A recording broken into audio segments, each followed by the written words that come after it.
ST सच्ची कहानियों पर आप सभी का स्वागत है। आज कोर्ट में इतना हंगामा हो रहा था पर मेरा दिल बड़े सुकून में था। मैं उस औरत को इतना लाचार देख रहा था, मुझे बड़ा सुकून था। लेकिन जब मैंने पप्पू को जज से बहस करते देखा तो मेरा सर चकरा गया। उस औरत के लिए वह इतना कुछ जज से कह रहा था। आखिरकार जज ने उस औरत को जमानत दे दी और पप्पू उसे लेकर अपने घर चला गया और उसी दिन पप्पू ने उससे निकाह कर लिया। लेकिन मैं पप्पू से बहुत खफा था क्योंकि उस औरत पर कोर्ट में मुकदमा मैंने ही दर्ज किया था और पप्पू मेरी बीवी का सगा भाई था, मेरा साला था। मेरे खिलाफ उस औरत के लिए खड़ा हो गया और उस औरत की जमानत करा ली। पर मुझे भी सुकून था क्योंकि उस औरत को अपने गुनाहों की सजा उसे मिल रही थी। उसे ज्यादा और क्या चाहिए था। वह बिस्तर पर लाचार थी, उसको हरदम किसी की मदद की जरूरत थी। पर मैंने अपनी बीवी को सख्ती से मना कर दिया था कि वह अब कभी भी पप्पू के घर नहीं जा सकती और ना ही पप्पू मेरे घर आ सकता है। मेरी बीवी सीधी सादी थी और मुझसे बहुत प्यार भी करती थी। वो मेरे खिलाफ कभी जा भी नहीं सकती थी। आज मैं इस कदर गुस्सा था और अपने पुराने दिनों को सोच रहा था। मेरा नाम आफताब है। मैं कई सालों से अमेरिका में नौकरी कर रहा था। परदेश में तन्हाई काटना कितना मुश्किल होता है ये बात हम परदेसी ही जानते हैं। और मैं तो परदेश में रहकर भी दिन रात अपनी पत्नी की फिक्र में लगा रहता था। मेरी माँ के देहांत के बाद वह बिल्कुल तन्हा रह गई थी। मेरी और सबा की शादी को ज्यादा टाइम नहीं हुआ था। हमारी मोहब्बत इंस्टाग्राम पर शुरू हुई थी और जब मैं छुट्टी पर हिंदुस्तान आया तो मैंने उससे शादी कर ली थी और फिर नौकरी के खातिर मुझे दोबारा से वापस अमेरिका पहुंचना था। इसलिए मैं शादी के 4 महीने के बाद उसे माँ के पास छोड़कर अमेरिका आ गया था। मेरी माँ काफी सालों से मेरे बगैर अकेले रह रही थी। जब मेरी बीबी सबा शादी होकर उनके साथ रहने लगी तो उसने मुझे ऐसी बात बताई कि मैं दंग रह गया था। मुझे तो अपने कानों पर यकीन नहीं आ रहा था कि ये कैसे मुमकिन है। सबा ने मुझे बताया कि मेरी माँ को बहुत सारी बीमारियां हैं और वो मुझसे अपनी बीमारियों की बातें छुपाती है। ये सुनकर मेरा दिल दहल गया था क्योंकि मैं तो यही समझता था कि मेरी माँ हट्टी कट्टी और अकेली अपनी जिंदगी बिता रही हैं। सबा ने मुझे बताया कि मम्मी मेरी परेशानी का सोचकर मुझे कुछ नहीं बताती थी, इसलिए वह भी उनसे इस बारे में कोई बात ना करे। सबा ने मुझे ये सब कुछ बता दिया और फिर उसने माँ के इलाज के लिए मुझसे बहुत ज़्यादा पैसे मंगवाए और माँ का इलाज शुरू करवा दिया। सबा बहुत पाबंदी से मुझसे फ़ोन पर बातें करती रहती थी और माँ की तबीयत के बारे में मुझे बताती रहती थी। मैं खुश हो जाता था। मैं एक ऐसी लड़की से शादी कर ली थी जो मेरी माँ का बहुत ख्याल रखती थी। जब भी अपनी माँ से बात करने की कोशिश करता या इजहार करता तो पता चलता कि माँ सो रही हैं और सबा वीडियो कॉल पर सोती हुई मेरी माँ को मुझे दिखाया करती थी। मुझे तसल्ली हो जाता था। मेरी शादी को 4था महीना था। स्टोर में मैं अपने कामों में बिजी था जब एक दिन मेरे दोस्त ने मुझे जाकर बताया तेरे घर से फ़ोन आया है। तब मैं जल्दी काम छोड़कर टेलीफोन की तरफ भागा था। मैं अमेरिका की जिस कंपनी में काम कर रहा था वहाँ नौकर को मोबाइल फ़ोन रखने की परमिशन नहीं थी, इसलिए दिन के टाइम जब भी घर से फ़ोन आता तो दफ्तर के नंबर पर ही आता था। लेकिन दिन के टाइम फ़ोन किसी बहुत ज़रूरी बात के लिए ही आया करता था, इसलिए मैं घबरा कर दौड़ा था। मैंने जैसे ही फ़ोन उठाया दूसरी तरफ से सबा की रोती हुई आवाज़ सुनाई दी थी। मैं एकदम परेशान हो गया था और कहा कि बताओ तो सही क्या हुआ है। और वह रोते हुए कह रही थी, आफताब हम पर क़यामत टूट पड़ी है। माँ का देहांत हो गया है, सब कुछ खत्म हो गया है, तुम बस वापस आ जाओ। सुना था कि मेरे रोंगटे खड़े हो गए थे। मुझे अपने कानों पर यकीन नहीं आया। मैंने गुस्से में उसे डांटा और कहा, तुम्हारा दिमाग तो ठीक है ना, तुम कैसी बातें कर रही हो। मैं अभी 4 महीने पहले ही अपनी माँ को बिल्कुल ठीक ठाक छोड़कर आया था। मैं मानता हूँ कि वो बीमार थी, लेकिन इस तरह की बीमारी भी नहीं थी यूँ अचानक मुझे छोड़कर चली जाएंगी। मैं तो अपने आप पर काबू खो बैठा था। मेरे हाथ से रिसीवर छूटकर नीचे गिर गया था। मेरे दोस्तों ने मुझे जैसे तैसे संभाला था। फिर कंपनी के मालिक से बात की और मुझे 1 हफ्ते की छुट्टी मिल गई। मैं अगले ही फ्लाइट से घर लौटा तो अपनी माँ का मरा हुआ मुंह देखकर बहुत रोने लगा था। मैं इतना बदनसीब था कि अपनी माँ से आखिरी मुलाकात भी नहीं कर पाया था। मैं तो बस परदेश में रहकर पैसे कमाता और उनके अकाउंट में भेज दिया करता था। वह यहाँ क्या करती हैं, क्या हाल थे, मुझे कुछ नहीं मालूम था। अगर मेरी पत्नी मुझे उनकी बीमारी के बारे में ना बताती तो शायद मैं बिल्कुल नहीं जान पाता। सबा ने मुझे बहुत मुश्किल से संभाला और जब 1 हफ्ते बाद मुझे वापस अमेरिका जाना था तब मैं ये सोचकर परेशान हो गया था कि अब मैं सबा को किसके सर पर छोड़कर जाऊंगा। उसके माँ बाप का घर दूसरे शहर में था और उसका यहाँ कोई भी नहीं था।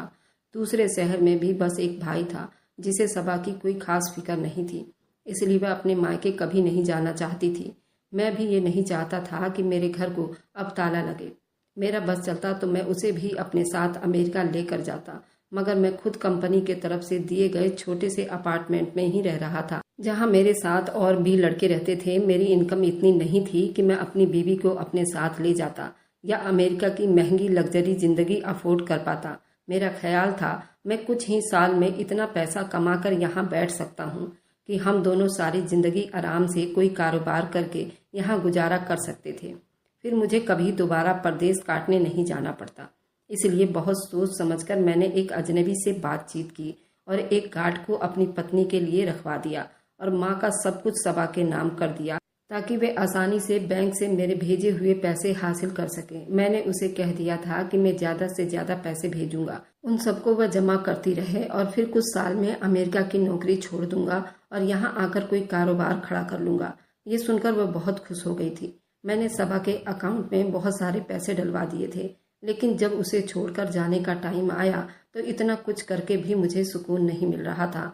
मैं अमेरिका में जब भी काम से फ्री होता तो अपनी बीवी को फोन करता, लेकिन कभी वो बात कर पाती तो कभी काम में बिजी हो जाती। पिछले कुछ दिनों से वो बहुत थकी थकी लगती थी। मुझे लगता था जैसे उसे कोई तकलीफ है या कोई बीमारी हो। मेरे पूछने पर वह कुछ न बताती और फिर एक दिन अचानक ही फोन आया। मुझे ऐसी खबर मिली कि मेरे कदमों तले से जमीन निकल गई। मेरी माँ के देहांत को 5 महीने बीते थे और एक बार फिर मेरी जिंदगी उलट कर रह गई थी। ये फोन मेरे साले का था। उसने मुझे बताया कि सबा की अचानक इंतकाल हो गया है। वह पिछले कुछ दिनों से किडनी के प्रॉब्लम से परेशान थी और फिर पता चला कि उनके दोनों किडनी पूरी तरह से खराब हो गया है। वह बराबर इलाज भी करवा रही थी, लेकिन शायद मौत ही उसके नसीब में थे। अपने साले की बात सुनकर मेरे सर पर आसमान गिर पड़ा था। सबा की मौत ने मुझे हिलाकर रख दिया था, क्योंकि मैंने उससे लव मैरिज की थी और बड़ी मुश्किल से अपनी माँ को शादी के लिए तैयार किया था। इस सदमे ने मुझे बेहाल करके रख दिया था। इस बार मुझे कंपनी ने छुट्टी देने से मना कर दिया, क्योंकि 5 महीने पहले ही तो मैंने छुट्टी लेकर गया था। अमेरिका के कानून बड़े ही सख्त थे। यहाँ नौकरी में बार बार छुट्टी का मिलना इतना आसान नहीं था, इसलिए मजबूरी में वो नौकरी छोड़ दी और बीवी का 40वां करने के लिए घर लौट आया। लेकिन घर पहुंचकर मुझे एक और धक्का लगा था। घर के बाहर जो गार्ड खड़ा था उसने मुझे सलाम दुआ किया और बताया मैडम को दफना दिया गया है और उनके घर वाले वापस दूसरे शहर चले गए हैं। ये सुनकर मैं बिल्कुल ही हैरान रह गया था। मेरे ससुराल वालों ने मेरी वापसी का भी इंतजार नहीं किया था। मेरे आने में 24 घंटे ही लगे थे। मेरी बीवी को दफना भी दिया गया था। मैंने गुस्से में अपने साले को फोन मिलाते हुए कहने लगा, सबा मेरी बीवी थी। वह कहने लगा कि सबा की कंडीशन बहुत खराब थी, उसकी मैयत को ज्यादा देर नहीं रखा जा सकता था, इसलिए उसका कफन दफन करना बहुत जरूरी था। ये कहकर उसने फोन काट दिया था। मैं पूरी तरह बिखर चुका था। अपनी माँ से आखिरी वक्त में बात ना कर पाने का गम था। अब मैंने अपनी बीवी की शक्ल भी नहीं देख पाया था। मैं चक्कर खाकर गिरने ही वाला था कि गार्ड ने मुझे संभाला और मेरे कमरे तक मुझे पहुंचा दिया। घर बिल्कुल सूना पड़ा था। आज तक मैंने अपने घर में ऐसी डर महसूस नहीं किया था। जहां नजर उठाता मुझे सबा की याद आ जाती। मेरी माँ का कमरा भी बंद था। मैं अपने कमरे में चला गया। मुझे कुछ होश नहीं था। मुझे समझ नहीं आता था मैं क्या करूं। मेरी तो दुनिया ही उलट गई थी। ना मेरी माँ रही, ना मोहब्बत करने वाली बीवी।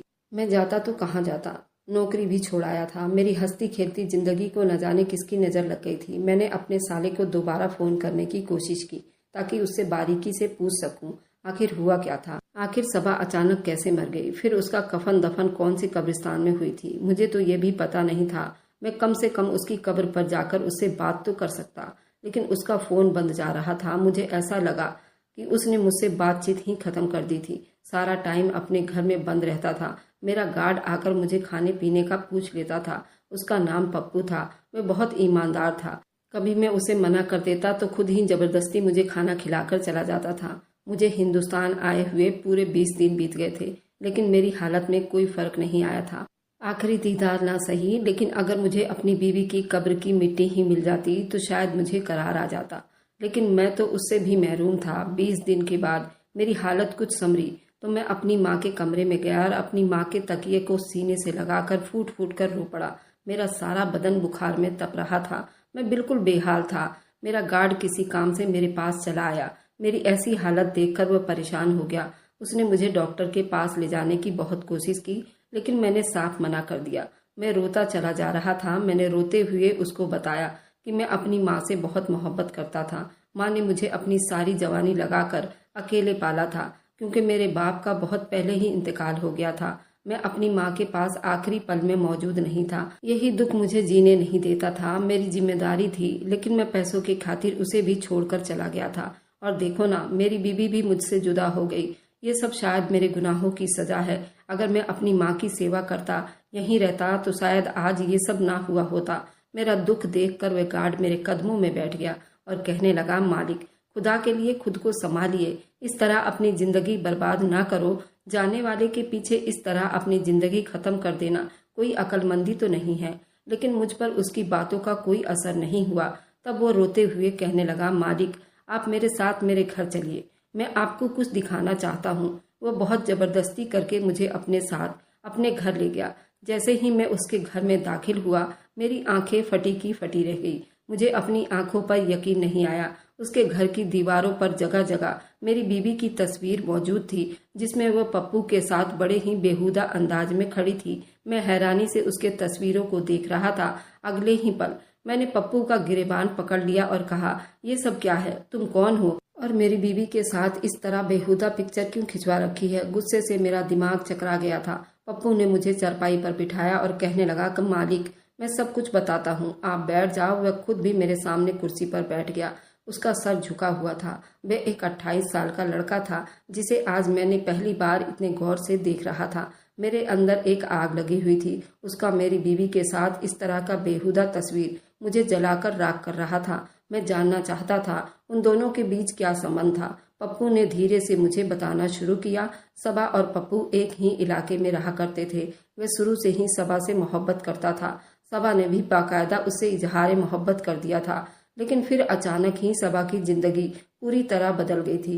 वह कॉलेज जाने लगी तो उसकी सोच और बातचीत में बहुत फर्क आ गया था। वह हमेशा ऊंची हवाओं में उड़ने लगी, बड़ी बड़ी बातें करने लगी। उसे किसी ऐसे लड़के से शादी करना था जिसे शादी करके उसकी जिंदगी बदल जाती। उसकी फैमिली में सिर्फ एक उसका भाई था और वह भी अपनी दुनिया में मगन रहता था। दोनों ही बहन भाई एक दूसरे से बहुत दूर थे, इसलिए सबा पर कोई रोक टोक लगाने वाला कोई नहीं था। जब मैंने अपना रिश्ता सबा के लिए भेजा तो उसने मेरी मोहब्बत को ये कहकर ठुकरा दिया, वो मुझ जैसे गरीब लड़के से शादी नहीं कर सकती। उसके मना करने से जहां मेरे माँ बाप की इज्जत को धक्का लगा था, वहीं मेरी मोहब्बत का भरम भी टूट गया था। ये सारी तस्वीर उन्हीं दिनों की है जब वो मेरी मोहब्बत के गुण गाया करती थी। फिर उसने मुझसे अपना दामन भी छुड़ा लिया था, मगर मैं उसकी यादों से ना निकल सका और उसके गम में घुलने लगा था। मैंने उसके आगे हाथ पांव जोड़े। मैंने उससे कहा कि मैं तुम्हारे लिए कुछ भी कर सकता हूँ, दिन रात मेहनत करके मैं तुम्हें अच्छे से अच्छा जीवन दे सकता हूँ। लेकिन वह तो राजी ही नहीं हुई। और फिर कुछ ही महीने के बाद मुझे पता चला कि उसने किसी दुबई कमाने वाले लड़के से शादी कर ली। उस लड़के को उसने इंस्टाग्राम पर अपनी मोहब्बत के जाल में फंसाया था। वह लड़का उसकी खूबसूरती और मीठी मीठी बातों में आ गया था। जिस तरह उसने मुझे इतने साल अपनी मीठी मीठी बातों में उलझा कर रखा हुआ था, बिल्कुल इसी तरह उसने उस लड़के को भी फंसा लिया। वह लड़का अपने माँ बाप के खिलाफ जाकर उस लड़की से शादी कर लिया। सबा ने न सिर्फ उस लड़के से शादी की, बल्कि हक मेहर के नाम पर लंबी चौड़ी रकम भी वसूल की थी और काफी सारी जायदाद भी अपने नाम लिखवा ली थी।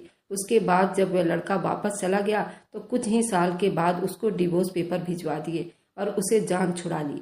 पप्पू की बात सुनकर मुझे लगता था कि वो मेरी बात कर रहा है, लेकिन वह तो कोई और ही कहानी सुना रहा था। मैंने उसे गिरबान से पकड़ लिया और कहा कि मेरी बीवी ने मुझसे कोई डिवोर्स नहीं ली थी। मेरी बात सुनकर मुस्कुराया और कहने लगा, मैं जानता हूँ उसने आपसे कोई डिवोर्स नहीं ली है। मैं तो आपको उसके पहले पति का किस्सा सुना रहा हूँ। आगे और भी बहुत कुछ सुनाने के लिए अभी बाकी है।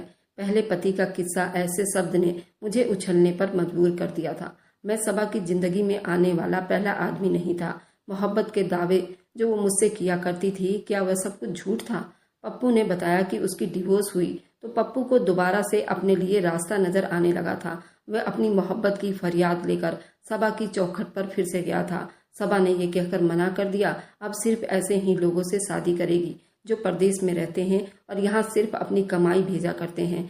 सबा काफी अमीर हो चुकी थी। उसने अपने दुबई वाले पति से बहुत कुछ लूटा था और फिर उसके बाद कुछ ही दिनों में उसने दोबारा से किसी नए लड़के को फंसा लिया था। वह जहाँ चाहती वह उसके पीछे पीछे ही था। उसको अपनी मोहब्बत में उलझा कर रखा हुआ था। मैं अपना घर बार सब कुछ छोड़कर उस बेवफा के पीछे पड़ा हुआ था। देखते ही देखते सबा ने एक और ऐसे लड़के से शादी कर ली जिसकी तरफ से एक बहन भी थी। वह भी शादीशुदा थी। वह लड़का जब वापस आया तो उसने भी सबा के लिए बहुत कुछ किया। उसने जेवर के नाम पर लाखों रुपए का सोना बटोरा था और फिर उसके जाने के कुछ ही साल के बाद सबा ने पहले की तरह उसे भी डिवोर्स ले ली। इस तरह वह अमीर लड़कों से शादी करती और उनके घर वाले तो पहले से ही सबा के खिलाफ होते थे, इसलिए जब वो उन्हें छोड़कर फरार हो जाती तो घर वाले भी कोई एक्शन नहीं लेते थे। इस तरह सबा अच्छा खासा पैसा लूट चुकी थी। उसने अब तक 4 शादियां कर ली थी, फिर 5वीं शादी उसने आपसे की थी। लेकिन आपकी माँ बहुत समझदार औरत थी। वह पहले ही दिन सबा के तौर तरीके जान गई थी। उन्होंने सबा पर पाबंदी लगाना शुरू कर दिया था और पैसे के नाम पर सिर्फ जरूरत का खर्चा देना शुरू कर दिया। ये बात सबा से बर्दाश्त नहीं हुई, क्योंकि इस बार उसने अपना मंसूबा नाकाम होते दिखाई दे रहा था। इसलिए सबा ने बड़ी चालाकी से आपकी माँ को धीरे धीरे जहर जैसी नशीली दवाई देना शुरू कर दी और कुछ ही साल में आपकी माँ को नींद में हार्ट अटैक आ गया था और वे गुजर गई थी। ये बात मुझे उस वक्त पता चली जब आपने मुझे अपने बंगले पर गार्ड रखा था और खुद अमेरिका चले गए थे। ये इत्तेफाक था या किस्मत? मैं सबा के पीछे पीछे जब उस शहर में आया, यहाँ मैंने गार्ड की नौकरी कर ली और जब आपने गार्ड की तलाश शुरू की तो मैं ही आपके बंगले का गार्ड बन गया। मुझे पासवर्ड से आपकी माँ के अचानक इंतकाल का पता चला तो मैं सबा पर दबाव डालकर उसे सारी हकीकत जान ली थी। सबा ने आपकी माँ को जान से मार दिया था और फिर उसके बाद उनका सारा जेवर अपने कब्जे में ले लिया, सारा पैसा अकाउंट से निकलवा लिया और आपको पूरी तरह कंगाल कर दिया और फिर अपनी मौत का झूठा नाटक रचाकर फरार हो गई। उसे लगता था इस बार भी उसकी मोहब्बत में मैं उसके पीछे पीछे चला आऊँगा, उसका सच बताने के लिए कोई बाकी नहीं रहेगा और शायद ऐसे ही हुआ था। लेकिन मुझे आपका इंतजार था। जब मैंने आपकी हालत देखी तो मैं आपको छोड़कर ना जा सका। मुझे लगता था कि कुछ दिनों में ही आप संभल जाएंगे, लेकिन आप तो बिल्कुल ही टूट कर बिखर गए थे। जब मैंने आपकी हालत देखी तो फैसला कर लिया मैं आपको सब कुछ सच सच बताऊंगा। आप एक बेवफा के पीछे इस तरह अपनी जिंदगी बर्बाद ना करो। आपकी बीवी सबा जिंदा है और वे कहीं किसी दूसरे शहर में किसी नए परदेसी को अपना निशाना बनाने में बिजी होगी। यही उसका काम है और यही सब उसे आता है। आपकी दौलत, आपकी माँ के जेवरात की खातिर उसने आपकी माँ की जान ले ली। अब आप सोचिए वह किस तरह खतरनाक औरत हो सकती है।